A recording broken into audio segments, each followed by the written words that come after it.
இந்த ஜூன் மாதம் 14ஆம் தேதி வரை உங்கள் வாழ்க்கையில் நமக்கு சில விஷயங்கள் நம்மளை கைமீறி தான் போகும். இந்த காலகட்டத்தில் நம்ம சில பணத்தை தப்பித்தவறி செலவு பண்ண வேண்டான்னு நினைக்காதீங்க.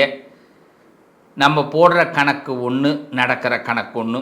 எதிர்பாராத சில வெளியூர் பயணங்கள், சில பணத்தை செலவழிக்க வேண்டிய கட்டாயங்கள் ஏற்படும். அதனால் பணத்தை பூட்டி வைக்கிறதுக்கோ, பணம் செலவாகக்கூடாது, கடன் வாங்கக்கூடாது அப்படின்லாம் எதுவும் தீர்மானமெல்லாம் போட்டு வச்சிடாதீங்க.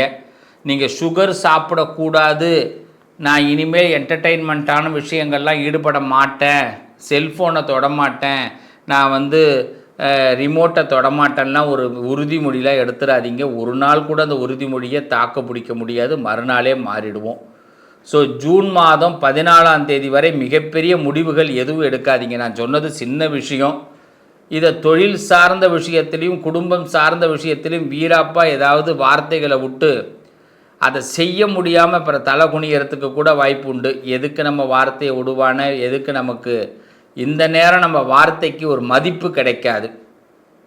அதனால் யார் எது பேசினாலும் இந்த காதில் வாங்கி இந்த காதில் விடுங்க. ஜூன் 14 வரை மேஷ ராசிக்காரர்கள் இந்த காலகட்டத்தில் இப்படி செய்யும் பொழுது சில பேரை ரொம்ப அழகாக புரிஞ்சிக்க முடியும். மனசில் ஆனால் கொஞ்சம் சின்ன வருத்தம் மேஷத்திற்கு ஏற்படும்.